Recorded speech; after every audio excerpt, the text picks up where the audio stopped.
everyone, I'm JG and welcome back to Music Forever, where today I'm bringing you guys a brand new catch-up review video where I get to cover some albums that were released earlier this year that for one reason or another I didn't have a chance to give a full review to when they initially dropped. I will specify specifically why I didn't get a chance around to any of these albums when they initially dropped when I talk about each of them individually, but yeah, that's really the gist of this series here. So yeah, with that said, we might as well get into the first album I'm going to be talking about here today, the newest album from TesseracT, Sonder. Now this is a group that I hadn't really listened to prior to this album. I had heard of them before, but I never really checked out their music. And when this thing dropped back in April, I did give it a couple of listens, though it really didn't do all too much for me on those initial listens, and I just kind of forgot about it and didn't really get around to coming back to it until fairly recently, within the past few weeks or so. And initially when I gave it some listens, I didn't give it enough to really give a review to, so obviously I didn't talk about it in one of these segments earlier. But now with some more listens, giving it some more thought, I feel more comfortable talking about it in full. And overall, this album, it was kind of average to me overall. There are aspects about this album that I do like and that I do enjoy, but there's also other aspects about it that I don't really care for all too much. This album is in that, progressive metal sort of djenty sound that, I'm not exactly a massive fan of, but I don't exactly hate it either. I'm kind of indifferent towards it on the whole. There are albums in that genre I enjoy, there are some I don't, and this one just kind of falls somewhere in the middle, like I said before. This album overall has a pretty spacey feel to it overall, with some of the more, just kind of spacey tendencies in the music itself, as well as those djenty guitar parts that come in here, create sort of this hypnotic, at times, atmosphere that overall I'm not exactly a massive fan of on this thing. It doesn't sound awful or anything, it just kind of bores me for the most part. It kind of reminds me in some sense, and I know some people might get a bit angry at me saying this, but it reminds me a bit of a lot of modern pop music, with how it has this sort of spacey, moody type feel to it. I feel that this album is kind of like that, but with some harsh vocals thrown in, obviously those djenty guitar parts. Obviously this isn't a pop album, that's not what I'm trying to say by any stretch of the imagination, but there's definitely some tendencies in this album that remind me a little bit of the atmosphere and the feel that a lot of pop music today kind of has going for it.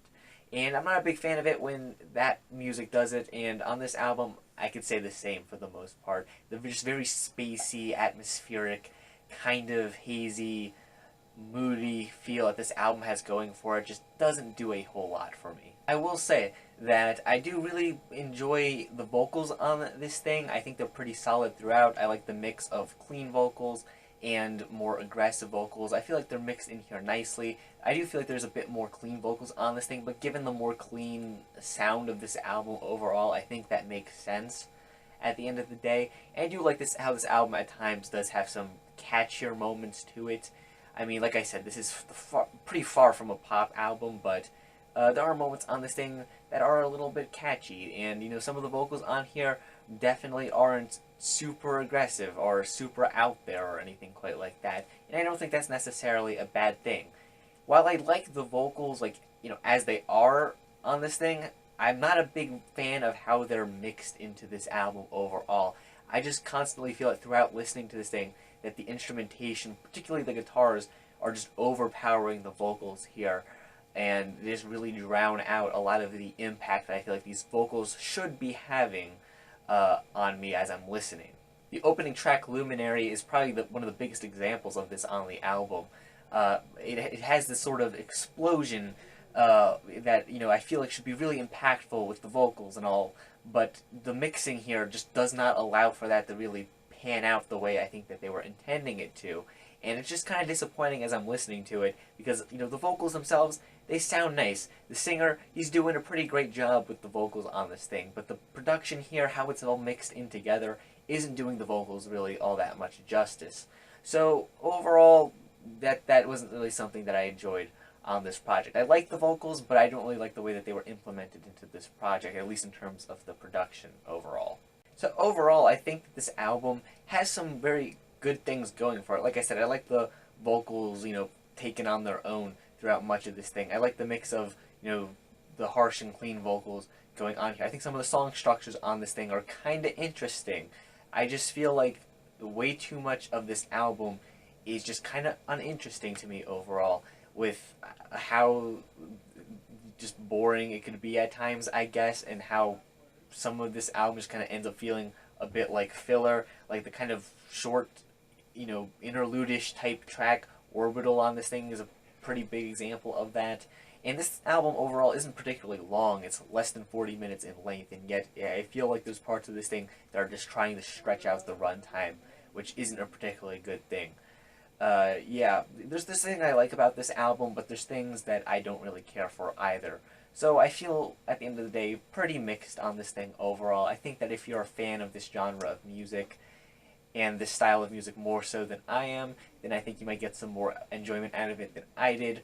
But, as someone who's doesn't necessarily hate this genre or love it or anything, it didn't do a whole ton for me. Not a terrible album, not even a bad album, I'd say, just one that I'm pretty, I think is average overall. Next up, I'm going to be talking about the newest album from Ryan Beatty, titled Boy in Jeans. Now, Ryan Beatty was someone who I became familiar with through his collaborations with Brockhampton. He did some features on some of their tracks, like Bleach and Queer, that I quite enjoyed. And overall, I was pretty interested to see if he was ever going to drop something of substantial length that I could really sink my teeth into. I did hear things about him releasing a full-length album this year, like sometime earlier this year, but it wasn't really something that stuck with me, I guess, because I just completely missed out on this album initially dropping. It wasn't until he was featured on the new Christmas-related Tyler, the Creator EP that I remembered that he was supposed to have an album come out this year, and I decided to look into that and found out that, yeah, the album had already dropped several months ago.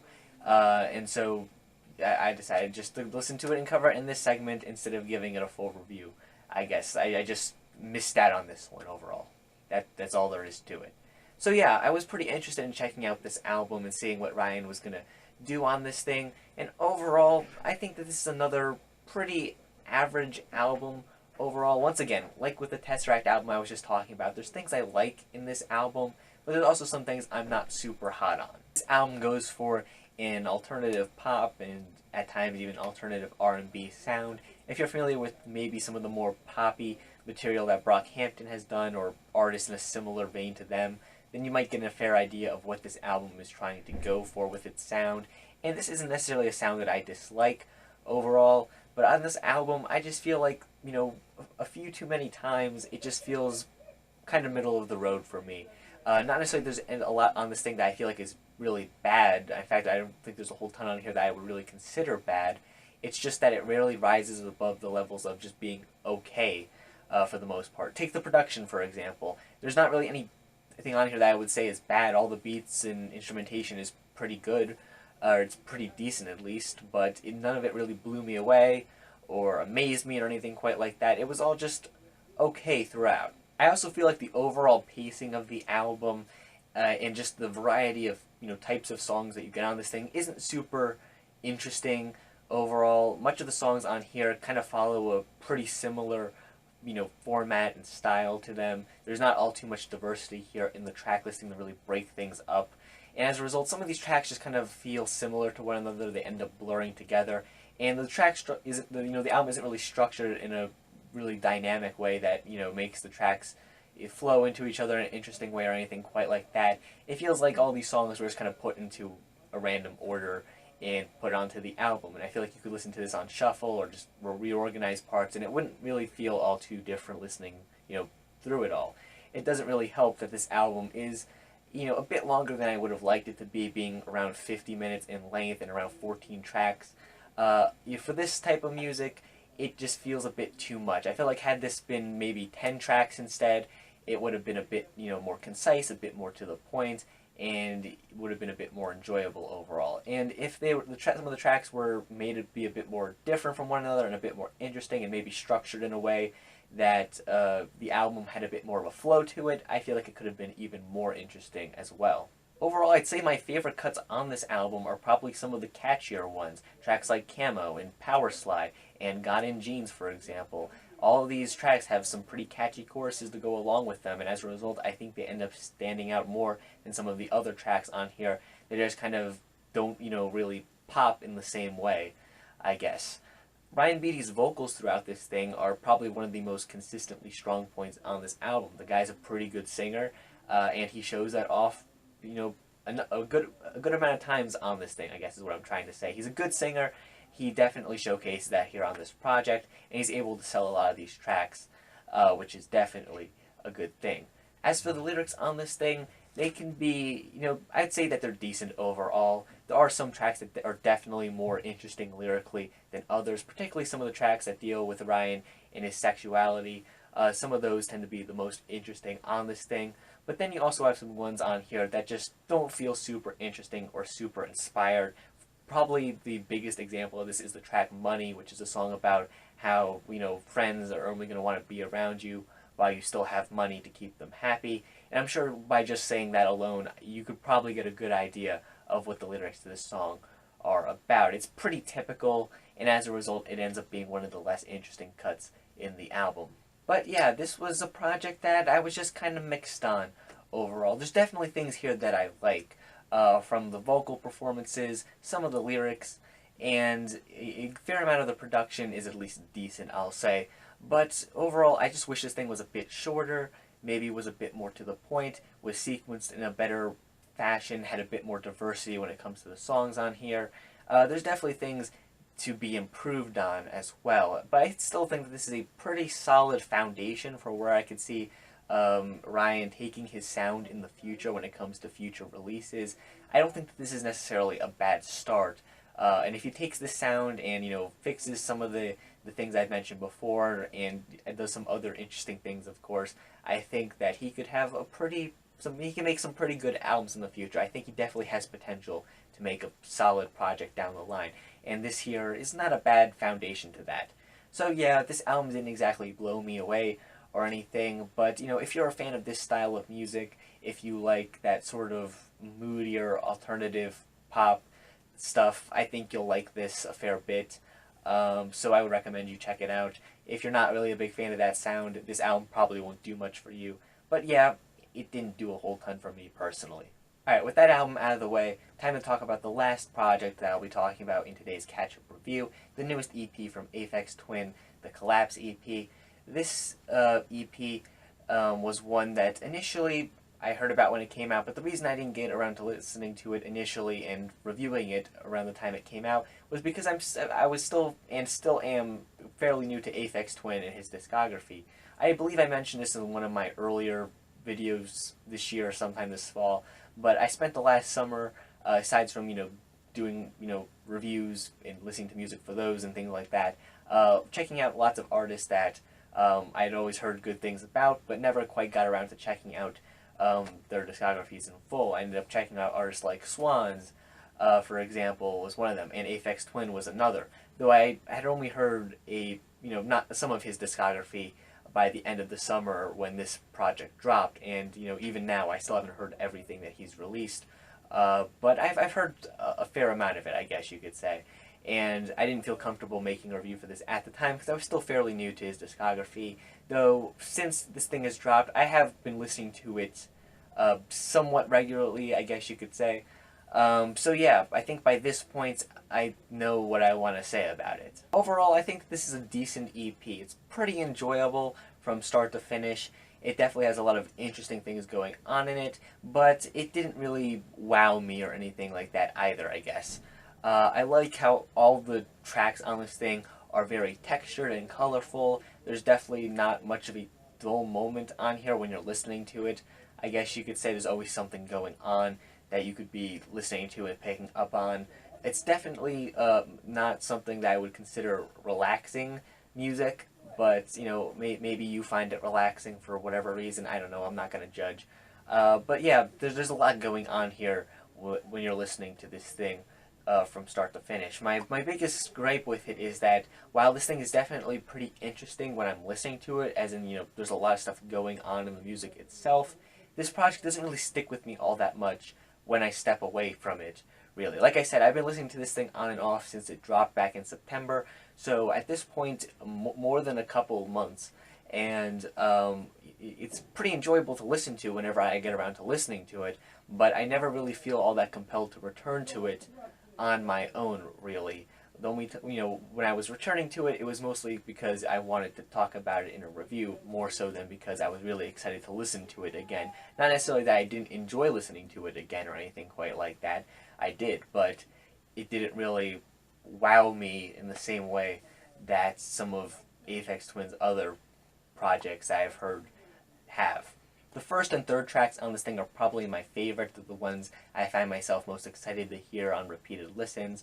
But overall, like I said, I don't think this is necessarily going to be an EP that I'm super excited to return to in the future, unless, I don't know, maybe hearing more of Aphex Twin's discography just really changes my opinion on this EP for whatever reason. I don't know. I guess that could happen, but I just wanted to share my thoughts with you guys on this thing before the year was over, considering it already has been over a couple of months since this thing initially dropped. But yeah, I would recommend this to Aphex Twin fans, electronic music fans. I'm far from the biggest electronic music fan in the world. If you follow this channel, you would probably know that by the albums I review on here.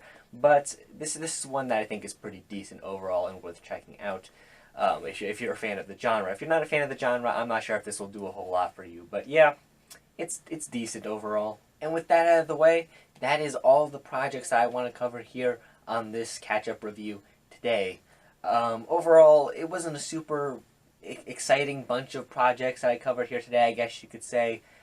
Easily my favorite of the three was the Aphex Twin EP, and even then, like I said, I just thought that one was decent overall. But, you know, what are you going to do about it? I don't know how good these albums are going to be when I come into listening to them.